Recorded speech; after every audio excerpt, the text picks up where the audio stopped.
오늘부터 6주 동안 복음 6개의 키워드라고 하는 그런 말씀을 준비를 했습니다. 그 전에 우리 설교 중에 제가 이 이야기를 말씀드린 적이 있습니다. 우리 복음을 요약할 수 있는 키워드가 죄, 예수, 십자가, 믿음, 소망, 사랑, 이 세 가지라고 말씀을 드렸는데, 누구에겐가 복음을 전한다고 할 때 이 세 가지의 그 키워드를만 기억하고 있으면 우리 기독교 복음의 핵심을 전할 수 있을 것입니다. 그래서 지금 이 말씀을 듣는 분들에게는 이게 뭐 아주 기초적인 구구단 같은 그런 말씀이겠지만, 그럼에도 불구하고 다시 한번 리프레시하는 마음으로 들어주시면 좋겠습니다. 복음의 6가지 키워드 중에 첫 번째 키워드는 죄입니다. 그것을 제가 이 제목으로 인간의 조건이라 그렇게 달았는데요. 죄야말로 인간의 가장 기본적인 조건이죠. 그리고 여기 복음은 바로 이 죄로부터 시작합니다. 우리 성경이 말하는 인간의 존재, human being이 우리 성경에서 말하는 성경의 진실이 몇 가지가 있는데, 그 타락하기 이전의 인간의 모습이죠. 하나님이 원래 창조한 인간, 창세기 1장 1절에 보면 태초에 하나님이 천지를 창조하시니라. 그리고 1장 27절에 보면 하나님이 당신의 형상대로 사람을 창조하셨으니, 곧 하나님의 형상대로, 이 형상대로라는 말이 2번 나오죠. 사람을 창조하셨다. 하나님이 그들을 남자와 여자로 창조하셨다. 창세기 2장 7절에 보면 주 하나님이 땅에 흙으로 사람을 지으시고 코에 생명의 기운을 불어넣으시니 사람이 생명체가 되었다. 지금 더 많이 찾자면 더 많이 있지만, 아주 기본적으로 근본적으로 우리 인간의 원래 하나님이 창조한 인간은 어떤 존재였느냐 하는 것을 여기서 볼 수가 있죠. 그래서 첫 번째는 인간은 창조주에 의해서 지어진 피조물이다. 피조물이라고 하는 것은 지어진 분이 있고 그 지은 사분의 어떤 의도가 있고 계획이 있다는 거죠. 그렇기 때문에 이 피조물로서 제대로 살기 위해서는 창조주를 알아야 되고, 창조주와 연결이 되어야 하고, 그 창조주의 뜻을 우리가 알아야만 제대로 살 수 있는 겁니다. 그리고 두 번째 인간의 존재는 하나님의 형상이 주어졌다. 이 하나님의 형상이 뭐냐 하는 것에 대해서 학자들이 아직도 그 논란을 벌이고 있는데요. 크게는 가장 중요하게 많은 사람들이 얘기하는 것은 인간의 영성, 인간의 인격, 인간에게 주어진 그런 도덕성, 이 모든 인간으로 하여금 동물과 달리 인간이 되게 하는 그런 내면적인 그 품격, 이것이 이제 하나님의 형상이라고 생각을 하고요.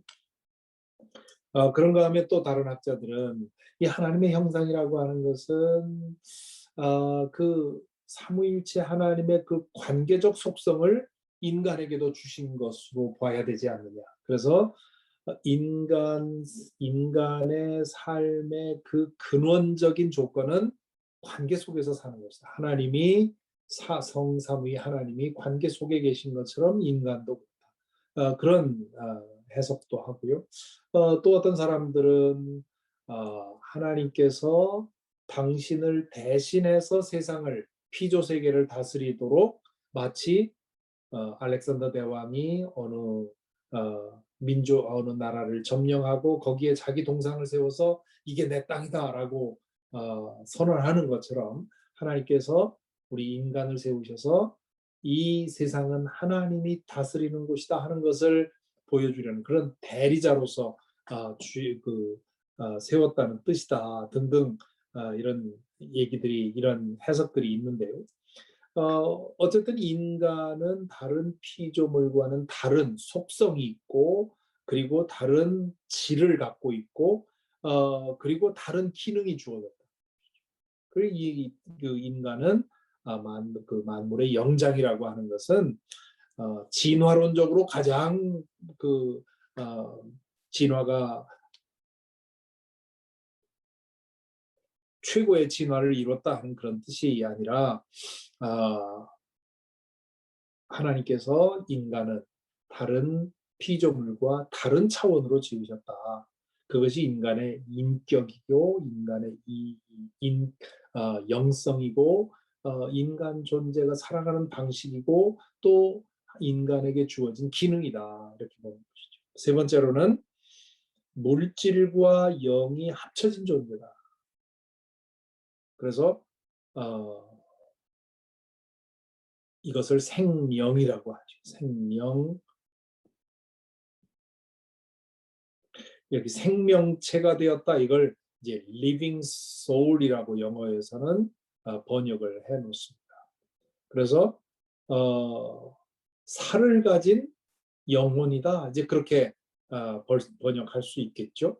그래서 우리 인간은 육신, 살덩어리가 아니라 세포덩어리가 아니라 이 세포덩어리로는 다 설명할 수 없는 그런 영적인 차원이 있다고 하는 그런 의미이고요. 네 번째는 인간은 남자와 여자로 성적인 그런 구분으로 분별을 갖고 지어졌다고 하는 것. 이것이 이제 성경이 말하는 타락하기 이전의 인간의 모습이죠. 인간의 근본적인 조건인데요.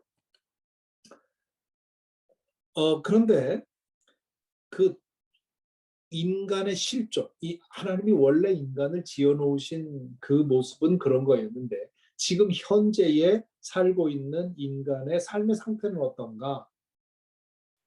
첫사람 아담과 하와, 첫사람이 사탄의 유혹을 받아서 하나님의 명령을 거역했다.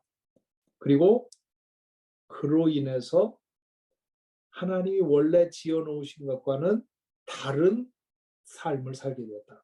그게 이제 창세기 3장 5절에 보면 사탄이 이제 아담과 하와를 속일 때의 얘기입니다. 너희가 그 나무의 열매를 먹으면 너희의 눈이 밝아지고 하나님처럼 되어서 선악을 알게 된다는 것을 이렇게 얘기합니다.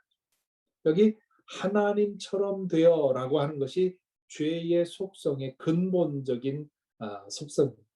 그래서 첫사람의 죄가 뭐냐? 그것은 하나님에게서 독립하여 스스로 하나님이 되려는 욕망의 표현이었다. 스스로 하나님이 되어서 스스로 운명을 개척하며 선과 악이 무엇인지를 선택해가며 살아가려고 하는 그런 인간의 욕망이 결국 죄가 되었다. 그래서 그 첫사람 죄의 결과가 뭐냐면 관계의 총체적인 파열과 혼란.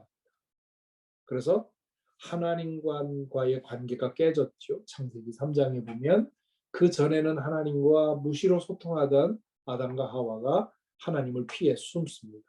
또 이웃과의 관계가 깨지죠. 서로 벌거벗었지만 서로 부끄러움을 몰랐어요. 왜냐하면 아담이 하와를 자신과 다른 객체로 보지 않았다. 자신의 일부로 보았고 하와도 아담을 자신의 일부로 보았기 때문에 그 부끄러움이 없었던 거죠. 내 몸이니까. 그런데 그 관계가 깨지고 나니까 서로 상대방을 그 타인으로 보면서 이제 부끄러움을 느끼게 되는 것이죠. 그리고는 피조물과의 관계도 깨지죠. 그래서 하나님께서 그 아담에게 내가 피땀 흘리지 않으면 이 땅이 소산을 내지 못할 것이다. 그 전에는 있는 그대로 그저 그 열매를 맺고 그 노동을 하지 않아도 모든 것이 풍성했는데 이제는 노동을 해야만 이 피조 세계가 고분고분해지는 그런 관계가 되죠. 그리고 결국은 자기 자신과의 관계도 깨져버려요. 그래서 정신분열증이라든가 그런 심한 경우는 그런 정신분열증이라 이런 경우로 나오지만 그런 의학적인 그런 문제를 겪지 않는다 하더라도 우리 모두는 우리 내면에 그 자기 분열, 예, 두세 개의 그런 자아가 서로 싸우면서 분열하고 그것이 죄로 인해서 인간이 당하고 있는 현재의 모습. 그래서 인간의 삶은 관계 안에 존재합니다. 아까 말씀드린 것처럼 하나님은 인간을 관계적인 존재로 지어 놓으셨어요. 그런데 그 관계가 깨지고 뒤죽박죽 되었습니다. 그 상태에서 계속 살다 보면 어떻게 되는가? 인간 존재의 왜곡 상태는 더 깊어지죠. 지성이 깨지고 감성이 깨지고 영성이 죽고 이런 인간이 인간답게 살 수 있도록 주신 그 기능들이 계속 죄 속에서 망가져 가는 것. 그리고 하나님과의 관계는 더욱 왜곡되고 멀어지죠. 죄가 쌓일수록 우리는 하나님을 더 하나님 앞에 더 고개 숙이지 고개를 들지 못하는 그런 죄책감이 더 커지고 그리고 사탄의 세력에 더 강하게 묶입니다. 죄의 노예가 되는 것이죠. 그리고 그 깨어진 관계, 이 총체적인 관계가 더 악화됩니다. 그로 인해서 사회 질서는 점점 더 혼란스러워지죠. 지금 우리가 요즘 겪고 있는 문제들, 그 아시안에 대한 그런 폭력 여러분도 계속 뉴스를 보실 줄로 아는데 엊그제 어제 뉴욕에서 있었던 일을 보면 정말 공포스럽죠. 그냥 길을 걷는데 아무 이유도 없이 이건 살인에 가까운 그런 폭력을 가하는 왜 이 세상이 이렇게 어지러워졌느냐. 결국은 그 모든 것이 이제 죄의 뿌리에서 나오는 것이죠. 그리고 죽음으로 인해 하나님과의 분리가 영구화됐다.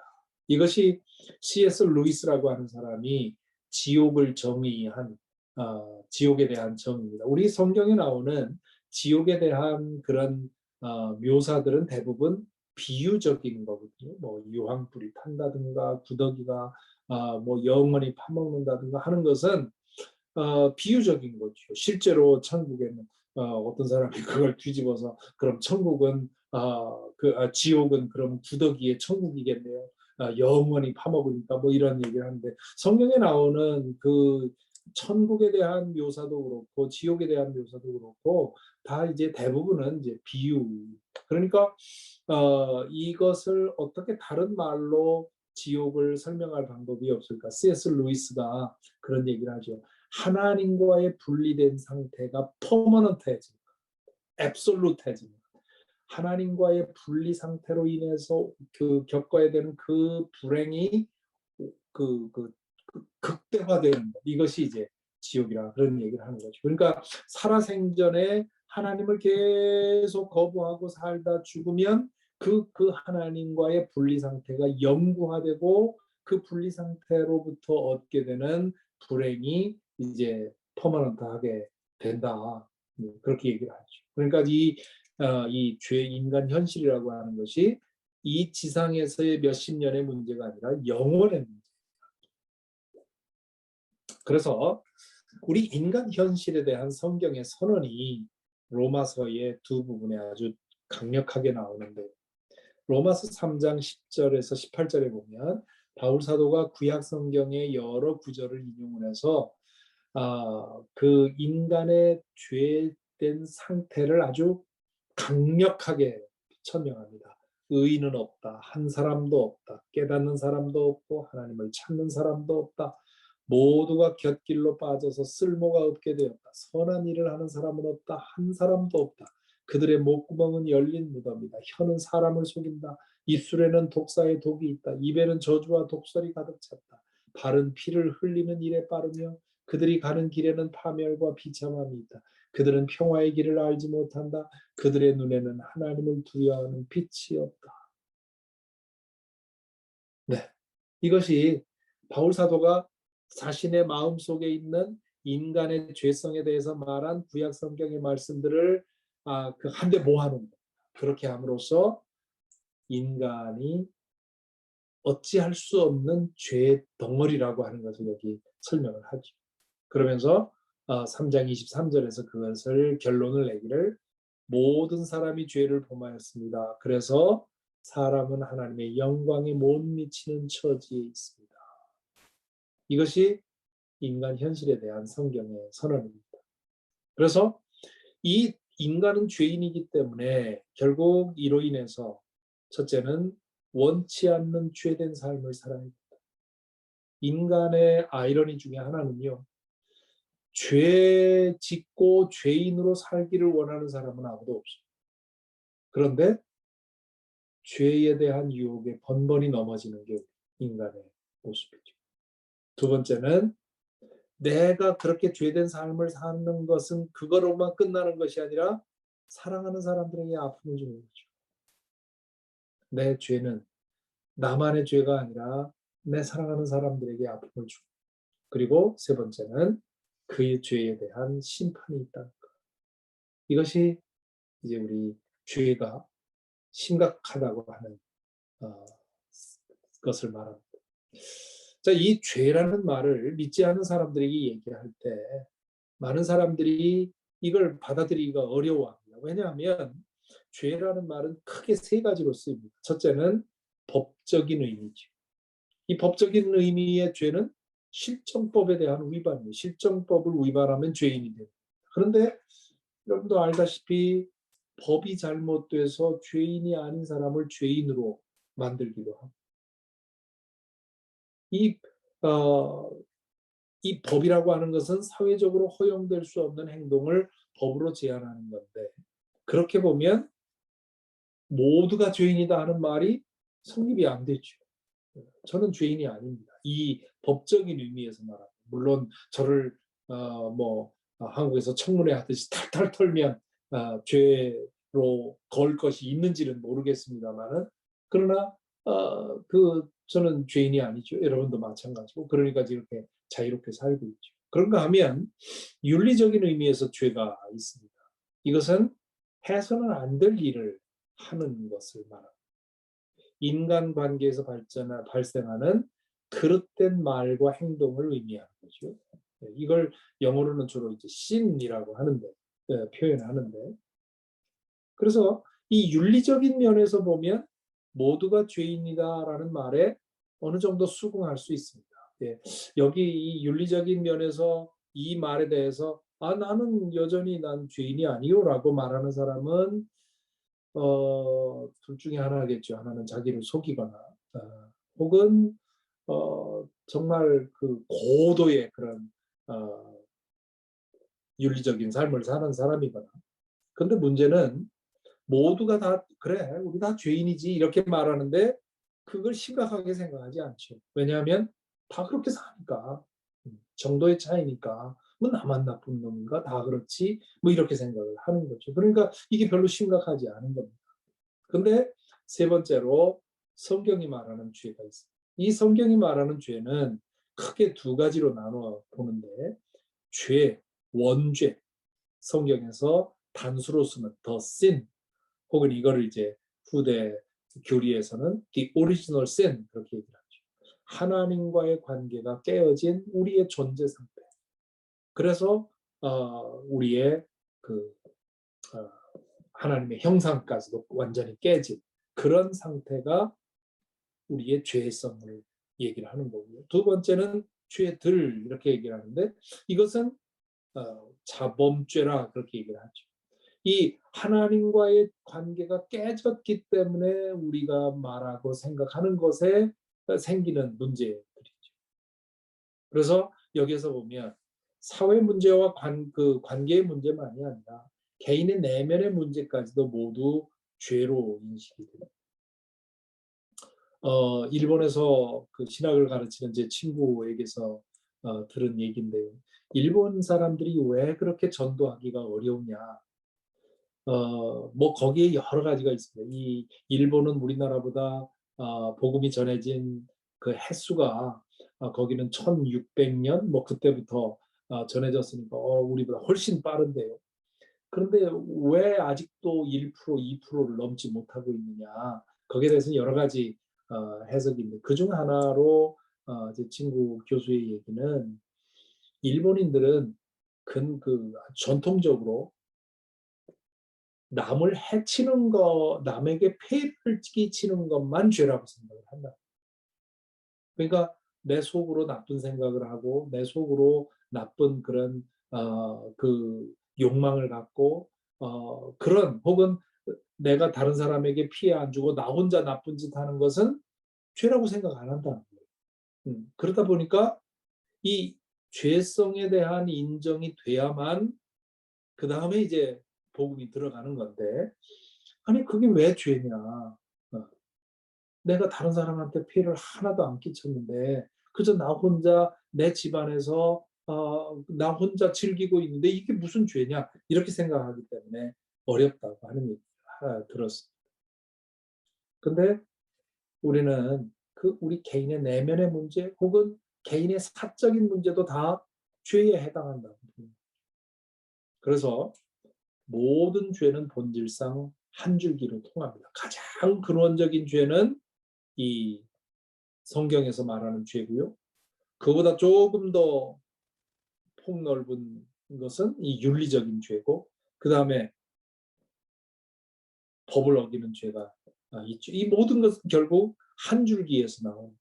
그래서 이런 점에서 인간은 누구나 죄인이라는 말은 진실이고 그리고 알고 보면 우리가 우리의 죄가 어마어마하다는 것을 알게 되죠. 게다가 죄는 영적인 힘입니다. 죄의 배후에는 영적 세력이 있습니다. 그 영적 세력을 성경에서는 사탄, 악마, 마귀 이런 말을 사용을 하죠. 이것은 영적 세력의 지배자를 가리킵니다.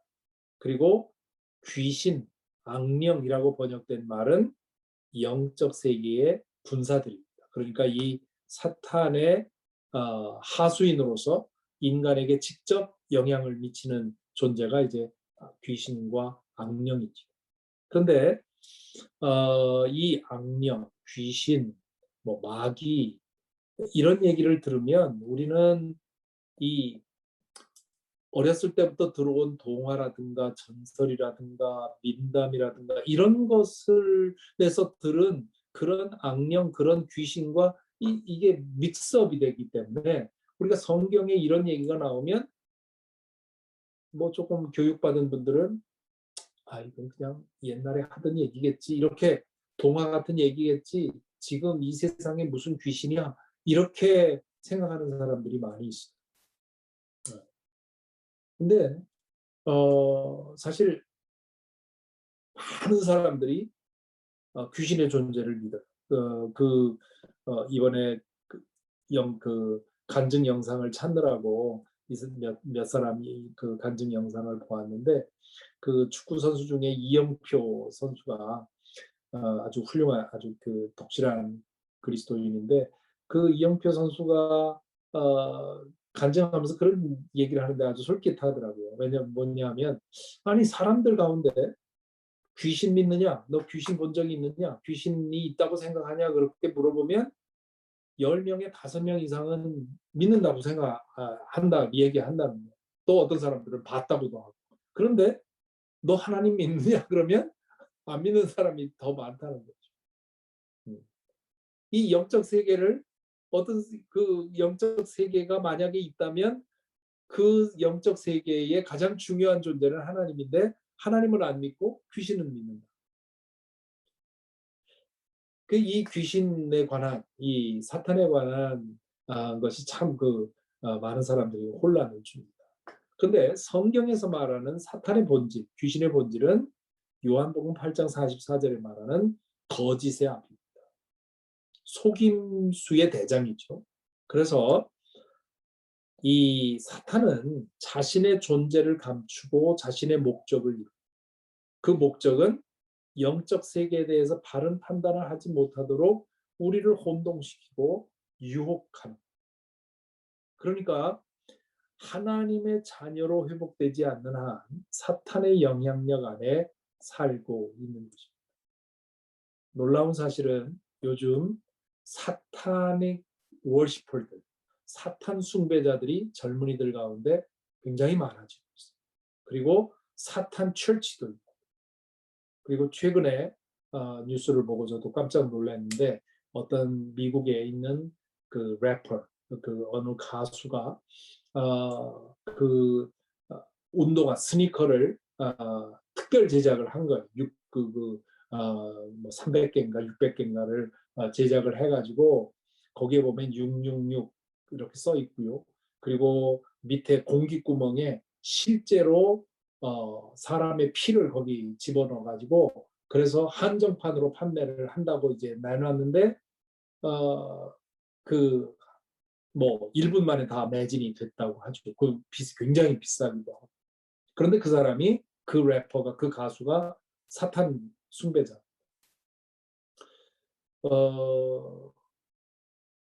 그러니까 이 영적 세계를 우리는 우습게 생각하고 그저 무시할 것이 아니라고 합니다. 아주 교묘하고 우리로서는 다 파악할 수 없는 그런 교묘한 방식으로 우리를 오도해서 죄 가운데 머물고 죄를 더 쌓게 만드는, 그렇게 해서 우리의 인생을 망가뜨리는 그런 영적 세력이 있다고 하는 거 우리는 잊지 말아야 합니다.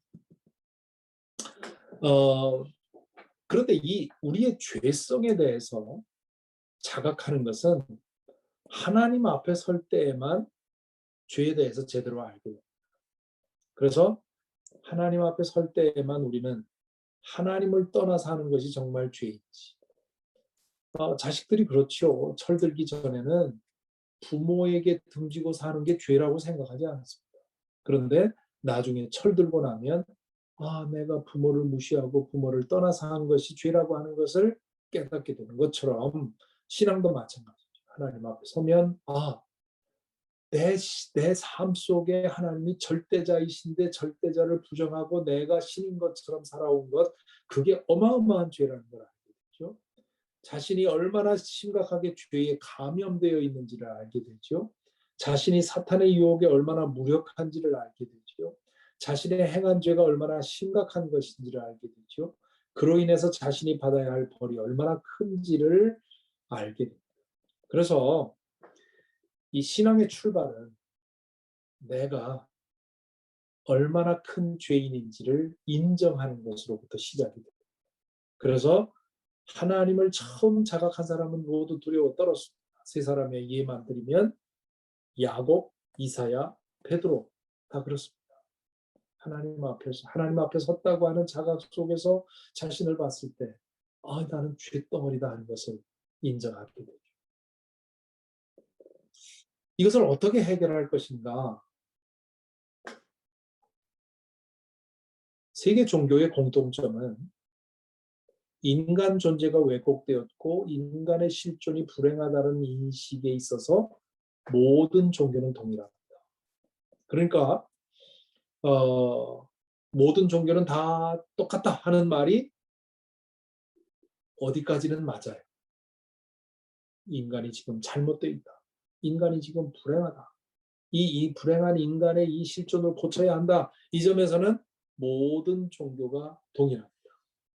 근데 문제는 차이는 뭐냐면 그 불행의 원인에 대한 진단과 해법이 다릅니다.